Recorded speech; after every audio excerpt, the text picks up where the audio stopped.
Ahmad Ones. Saudara-saudara jamaah sholat subuh Masjid At-Tahir rahimakumullah. Alhamdulillah, walhamdulillah, alhamdulillah. Saya secara pribadi sangat bersyukur kehadiran Allah Subhanahu wa taala. Hari ini sejak kemarin tentunya dapat berjumpa kembali dengan saudara-saudara saya di Los Angeles ini khususnya. Umumnya masyarakat muslim di California yang sejak 2 tahun ini saya tidak bersilaturahmi, dan alhamdulillah kunjungan yang kesekian kalinya ini mempunyai kesan yang berbeda dengan kunjungan-kunjungan sebelumnya.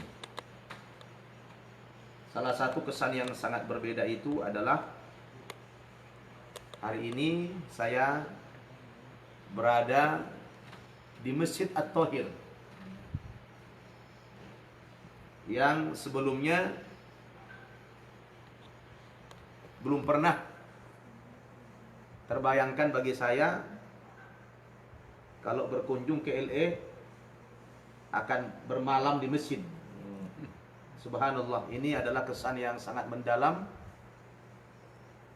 yang mudah-mudahan Masjid At-Tahir ini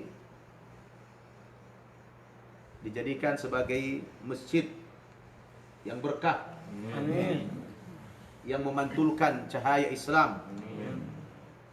Dan semoga pembangunan Masjid At-Tahir di masa mendatang diberikan kemudahan oleh Allah Subhanahu wa taala. Amin. Sehingga manfaatnya lebih dirasakan oleh masyarakat yang lebih luas lagi. Bukan saja oleh komunitas muslim Indonesia, tetapi juga oleh komunitas muslim dari negara-negara yang lain. Tentu saya memberikan satu apresiasi yang luar biasa kepada segenap pengurus IMPO dan juga pengurus Masjid At-Tahir ini yang telah dapat merealisasikan impian-impian kita, harapan-harapan kita beberapa tahun yang lalu, dan mudah-mudahan kita semua tetap dalam keadaan yang bersatu. Amin ya rabbal alamin.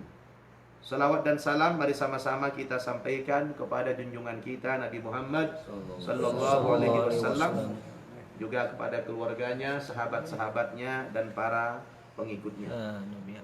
Ikhwah sekalian rahimakumullah, apa kabar antum semua di pagi hari ini? Alhamdulillah. Sehat semuanya ya? Alhamdulillah. Alhamdulillah. Saya lihat belum ada wajah-wajah yang baru. Ya, cuma satu yang baru saya lihat, Mas Adit ya. Belum pernah jumpa. Alhamdulillah kemarin kita sudah banyak ngobrol dengan beliau. Beberapa hari ini kita sama-sama jadi berbot di Masjid At-Tahir insyaallah. Baik bapak-bapak dan saudara-saudara, kultum ini kuliah terserah antum. Ya. Kultum kita pagi ini membahas 2 ayat saja yang saya bacakan di dalam surat At-Taubah tadi, dimulai dari ayat 17 sampai ayat 18. Ini ayat tersebut terkait dengan keberadaan Masjid At-Tahir ini. Yang pertama, Allah menyebutkan dalam ayat tersebut, A'udzubillahi minasyaitonir rajim, ma kana lil musyrikina ay ya'muru masajidallah syahidina ala anfusihim bil kufr ulaika habitat a'maluhum wa fin narihum khalidun. Artinya, tidak pantas orang-orang musyrik itu orang-orang kafir itu, orang-orang non-muslim itu yang memakmurkan masjid Allah. Masjid yang dimaksud dalam ayat ini dalam sejarah adalah Masjidil Haram. Jadi tidak pantas orang-orang musyrik itu yang akan memakmurkan, mengurus Masjidil Haram. Karena dalam sejarah susunan pengurus Masjidil Haram sebelum Fathu Makkah itu adalah ketuanya Abu Jahal, wakil ketuanya Abu Lahab, bendaharanya Abu-Abu. Ya. Jadi segala macam abu jadi pengurus Masjid Al-Haram waktu itu. Syahidina ala anfusihim bil kufr.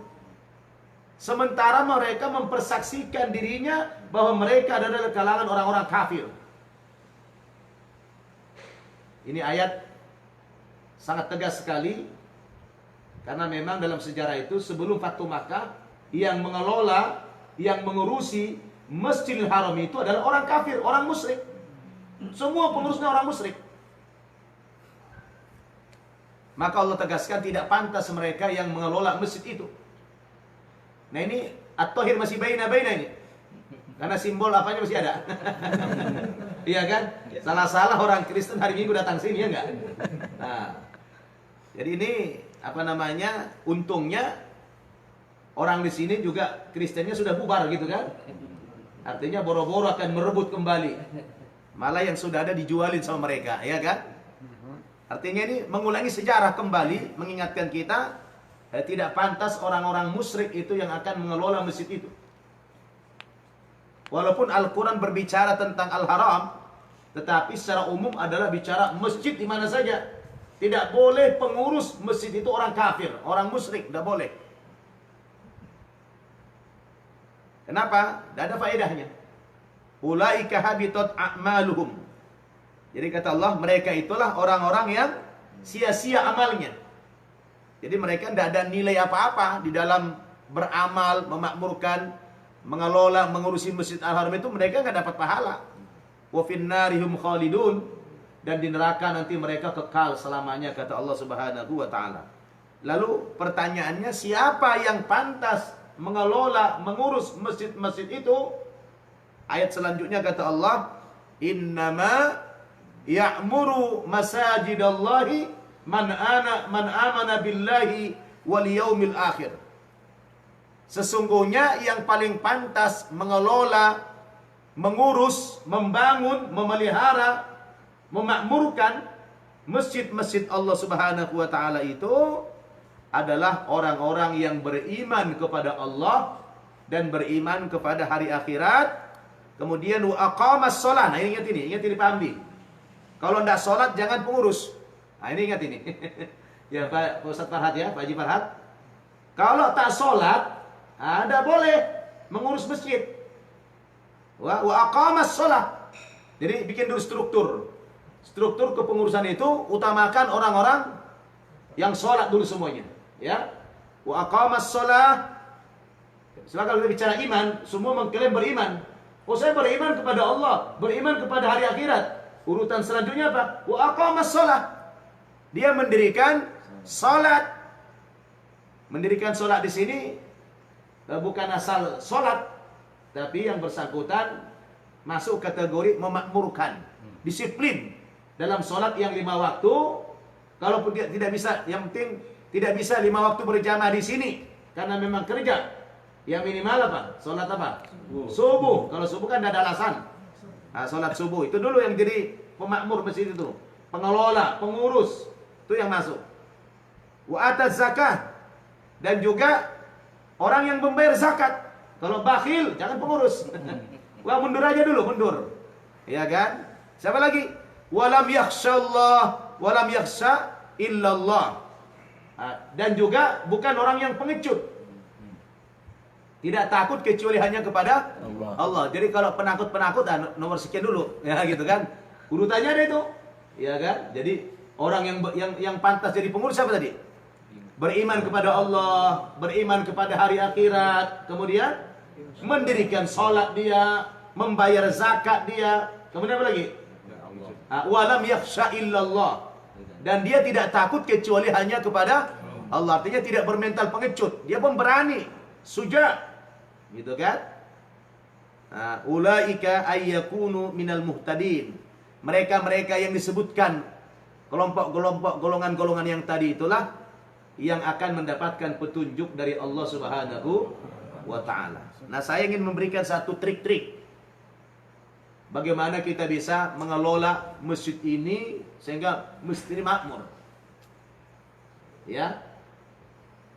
Berangkat dari pengalaman kita di mana? Di Al-Hikmah. Masjid Al-Hikmah yang di New York. Sampai sekarang tidak selesai itu permasalahan. Ya, sudah selesai. Nah, saya mau ngasih resep kepada kita semua. Kalau masjid ini ingin makmur, ya, kata kuncinya itu yang pertama adalah adanya tauhidul ummah. Persatuan umat kita ini. Ya, kita harus bersatu. Kalau tidak ada persatuan, ikhwah sekalian, tidak ada persatuan, tidak mungkin kita bisa memakmurkan masjid ini. Nah, seruan saya bukan mengajak, ayo kita bersatu, itu mudah. Tapi yang perlu kita lakukan hari ini adalah faktor-faktor penyebab apa yang bisa membuat kita tidak bersatu. Itu yang kita cari resepnya. Mengajak orang bersatu mudah-mudah saja. Tetapi perpecahan selalu mengintai. Betul tidak? Nah, oleh karena itu, sekarang yang mau kita cari penyebab-penyebab nih. Jadi ibarat orang penyakit, dokter itu kan sebelum mengobati, apa dulu? Diagnosa dulu. Diagnosa. Setelah diagnosa dia baru dikasih resep. Kan gitu. Nah, kita juga begitu sekarang. Jadi kita cari dulu penyakit-penyakit yang membuat kita tidak bersatu apa? Poin-poinnya. Yang pertama, kita tidak boleh bicara tentang khilafiyah. Nah, harus sepakati dulu nih. Jangan memperuncing masalah khilafiyah. Khilafiyah itu apa? Perbedaan pendapat di antara kita. Bahwa kita ini pasti beda-beda paham fikihnya. Alirannya masih beda-beda. Maka gini, disepakati. Siapa yang jadi imam? Kalau imamnya kunut, ikut kunut. Nah, gitu kan? Gitu, ikut kunut. Karena begitu juga yang dilakukan oleh imam mazhab dulu. Antara Imam Maliki dengan Imam Syafi'i. Jadi kalau imamnya itu berkunut, makmumnya ikut kunut. Itu sepakati dulu itu. Kalau imamnya tidak kunut, semuanya ikut imam. Jadi jangan dibantah-bantah, jangan diprotes. Wah, ini kenapa ini? Jadi ini adalah sumber penyakit. Ya kan? Harus sepakati, semua sepakati bahwa jangan diperuncing masalah khilafiyah. Satu ini. Yang kedua, yang paling rawan juga, perpecahan politik. Nah, masalah politik. Nah, ya kan? Ini juga bisa runyam ini. Ya, bukan hanya grup WhatsApp yang bubar. Bisa-bisa pengurus masjid bubar juga. Benar nggak? Nah, jadi kalau cuma grup WhatsApp yang bubar, gampang menggantinya. Tapi kalau bisa toh ini dibubar, wah kacau kita. Nah, jadi pesan saya, kita diagnosa dulu penyakit-penyakit, penyebab-penyebab ya yang menyebabkan kita berpecah. Ya. Biasanya yang umum ini, yang pertama adalah khilafiyah. Ya, jangan bicarakan khilafiyah. Siapapun ustaz datang kemari, diingatkan, Ustaz, kalau antum bicara fikih, ketengahkan kepada kami fikih muqaranah saja, fikih perbandingan. Ya, oh pendapat mazhab ini begini, mazhab ini begini, semuanya berpulang kepada jamaah. Sebab itu nanti merusak ukhuwah kita. Iya, kalau tingkat keilmuan kita sama. Ini kadang-kadang nggak balance. Ya, satu itu, hindari masalah khilafiyah. Yang kedua, hindari bicara politik praktis di dalam masjid ini. Ya, kalau bicara-bicara politik di luar sana, misalnya boleh. Karena kalau sudah di sini nanti pasti banyak intrik-intriknya. Dan kita umumnya di mana saja, nggak di Amerika, nggak di Indonesia, pasti sama. Nggak akan sama warna pola pikirnya itu, nggak akan sama. Apalagi ini udah bicara mulai tarik-tarikan nih, pro yang Jokowi, ada yang pro yang Prabowo, udah mulai rame nih. Saya aja tidak malah mulai dipancing-pancing, ya kan? Udah mulai pancing-pancing saya. Tapi saya pura-pura terpancing gitu kan. Nah, saya tahu itu triknya gitu kan. Ya, kita jangan bicara politik praktis lah di dalam masjid itu. Itu bahaya. Karena itu rawan perpecahan. Nah, udah dua. Yang ketiga, jangan bicara kesukuan. Di masjid itu jangan. Hancurnya Al-Hikmah itu karena bicara kesukuan. Golongan. Oh, ketika sebulan jadi pengurus, wah, keneknya anggotanya semua dari suku dia misalnya. Itu tidak boleh. Masjid tidak boleh membawa kesukuan, golongan, tidak boleh itu. Ya kan? Bahkan bila perlu saran saya, Pak, jangan ada komunitas Muslim LA ini yang sholat ya, yang tidak masuk pengurus. So makin ramai pengurus itu, makin makmur ini masjid, ya kan? Tinggal dibengkakkan saja, jadi semua masukin aja, masuk di anggota semua. Anggota cuci piring, anggota ngepel, anggota ini masukkan. Walaupun kerjanya kasar, pasti suka dia. Kenapa? Merasa memiliki. Oh, saya pengurus. Walaupun kerjanya kerocok-kerocok. Nah, ketika ada nama di situ, oh, saya ada nama saya di sana. Sebab bagaimanapun budaya orang Indonesia suka kalau ada nama. Saya aja kalau diceramah di pesan orang, Ustaz sebutkan nama saya, Ustaz yang undang saya, kata. Iya, itu masih ada itu budaya itu gitu loh. Nah, itu harus kita pahami, ya kan? Kita pahami. Jadi bagus sekali itu. Yang muda-muda tampilkan, ya kan? Tampilkan yang muda-muda. Misalnya Ustaz Ones nih, masuk kemana? Musrib pemuda. Subhanallah. Jadi semua kita rangkul, karena berangkat dari pengalaman yang sudah-sudah. Biasanya itu kalau sudah bicara kesukuan ini itu rentan, sangat bahaya sekali. Ya. Kemudian yang keempat, yang terakhir, biasanya yang rawan perpecahan itu adalah masalah keuangan. Nah ini yang rawan biasanya nih. Jadi 4 poin aja. Kalau dalam catatan saya di lapangan itu 4 aja, Pak. 4 ya. Yang rawan ini membuat kita berpecah belah. Yang pertama apa? Khilafiyah. Ya, hindari itu. Yang kedua, masalah politik. Yang ketiga tadi kesukuan. Yang keempat, masalah keuangan, masalah dana. Nah, ini biasanya pemicu perpecahan di kalangan umat itu. Kalau kita bicara memakmurkan masjid, nihil kemakmuran masjid kalau kita tidak bersatu. Betul nggak?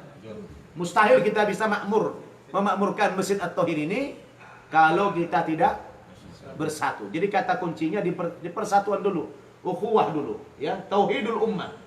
Nah, baru tadi apa? Mengajak bersatu ini kan mudah-mudah saja. Ayo bersatu. Dibacakan hanya wa'tasimu bihablillahi jami'a wa la tafarraqu innamal mu'minuna ikhwatun. Itu gampang-gampang saja membacakan ayat. Tapi kalau tidak dicari penyebab-penyebab perpecahan itu, tidak akan pernah selesai. Nah, ketika ini kita selesaikan, kita sepakati. Oke, siapa jadi imam? Ikuti imam. Ju'ilal imamu liutamma bi. Imam dijadikan sebagai panutan ikutan. Idza kabbarul imam fakabbir. Kalau imam sudah bertakbir, takbirlah. Nah, jadi saya ingin membahas ayat ini tadi, 2 ayat tadi, mulai dari ayat 17, ayat 18 ini. Yang pertama, tidak pantas yang memakmurkan masjid itu adalah orang kafir, itu sudah kita sepakati, ya kan? Kemudian, lalu siapa yang pantas memakmurkan masjid itu? Yang pertama tadi, beriman dia kepada Allah, beriman kepada hari akhirat, dan beriman kepada semua rukun iman itu. Kemudian dia mendirikan sholat. Ya, memang kita tahu itu orang yang ahli sholat, membayar zakat, dan orangnya tidak pengecut, tidak penakut, orangnya pemberani. Ya, insya Allah dengan urutan-urutan, dengan konsep yang ada dalam Al-Quran ini, kita akan bisa memakmurkan rumah-rumah Allah Subhanahu wa Ta'ala, khususnya Masjid At-Thahir ini. Mungkin ini aja kuliah 7 menit kita. Mudah-mudahan ini manfaat. Insya Allah nanti sore kita ngobrol-ngobrol lagi di sini. Dan Ustadz Ahmad Muhajir lagi kurang sehat kakinya, dan juga beliau sedang bengkak gusinya. Mudah-mudahan nanti malam bisa baca Al-Quran insya Allah. Program kami oleh Ustadz Farhat selama 2 minggu saja ya. 2 minggu saja eh, di California ini. Saya tidak tahu nanti apa ada lagi hubungi beliau ke lokaliti yang lain yang memang misi saya ke sini ya, ke LA ini. Tapi kalau ada yang lain pengen jalan-jalan silaturahmi juga, mungkin pilihannya antara Las Vegas, San Francisco mungkin bisa. Karena kita belum jumpa dengan keluarganya Pak Saiful almarhum. Itu Las Vegas tuh. Sama San Francisco mungkin kalau Ustadz Ahmad Muhajir belum pernah ke sana.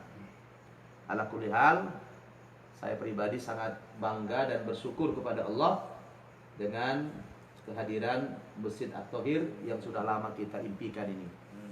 Dan mudah-mudahan juga di lokaliti yang lain sudah makin banyak yang komunitas Muslim Indonesia ini makin banyak yang mau terpancing bikin masjid. Houston sudah lebih dulu Istiqlal ya kan. Kemudian Imam Center di Washington DC sudah membuat masjid bekas gereja juga. Jadi 3 masjid orang Indonesia itu bekas gereja semuanya ya. Houston, Istiqlal bekas gereja, Imam Center di Washington DC juga bekas gereja, ini juga bekas gereja. Insya Allah ini akan saya bawa ke Indonesia. Amin. Berita ini akan saya sampaikan di Indonesia. Dan sekedar informasi juga, kebetulan saya alhamdulillah sudah membuat televisi dakwah. Ya, sudah ada televisi kita, namanya An-Naba TV. Ya kalau di Asia bisa dibuka dengan akses parabola. Tapi kalau yang di Amerika ini mungkin bisa lewat Facebook atau website ya, atau YouTube. YouTube juga ada An-Naba TV. Ya. Ya, sekaligus kehadiran saya juga ke Amerika ini dalam rangka untuk minta surat invitation dalam rangka memperpanjang visa. Kebetulan visa saya tanggal 8 September habis. Nah, jadi nanti biasanya sih saya minta sama Pak Afat. Mudah-mudahan Pak Afat berkenan lagi membuatkan surat undangan buat saya dan keluarga juga. Ya, insya Allah supaya bisa jalan-jalan kemari juga. Amin. Ada yang mau tanya Pak? Saudara-saudara ada yang mau bertanya? Sharing kita pagi ini, tafadhol. Besok malam kali kan. Iya. Nah, sementara mau kerja, kalau saya santai-santai. Iya. Iya, biasanya Pak Hamdi nih selalu mendampingi ya kan? Iya. Ya. Mudah-mudahan Bapak parkir sebelah kiri ya. Sekolah sudah mulai, bentar lagi sekolah mulai jadi parkir total sebelah kiri. ya. Mungkin itu antum akan beraktivitas. Jazakumullah bi ahsanil jazaa. Amin. Mudah-mudahan kuliah 7 menit kita ini bermanfaat dan bisa kita sama-sama mempraktekkan poin-poin yang tadi itu demi ittihadul muslimin ya, persatuan umat Islam di daerah kita, di lingkungan masjid kita ini. Mari kita tutup dengan membaca doa kafaratul majlis. Subhanakallahumma wa bihamdika asyhadu an la ilaha illa anta astaghfiruka wa atubu ilaik. Wassalamualaikum warahmatullahi wabarakatuh. Waalaikumsalam warahmatullahi wabarakatuh. Bapak yang ada waktu ke ruangan sebelah ya. Oh, rapiin meja. Susun kursi meja di ruangan aula untuk nanti malam. Terima kasih Pak. Bisa nggak sih? Pak Dodi udah kerja? Kerja jam 9. Oh, siap. Pak Dodi udah kerja? Cakep boleh kerja. Pak Fauzi gimana? Masih? Ada kegiatan tak? Masih ini kan? Siap. Kau boleh dari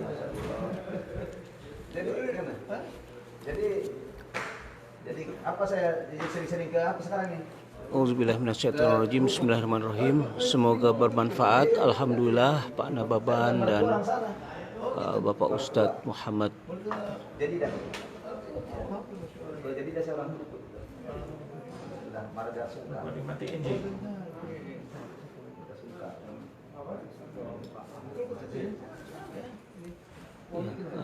Bersama Ustadz Muhammad Muhajir ya. Alhamdulillah bisa ada di sini. di Masjid At-Tahir Los Angeles. Hasbunallah wa ni'mal wakil, ni'mal maula wa ni'man nasir, la haula wa la quwata illa billahil azim. Assalamualaikum warahmatullahi wabarakatuh.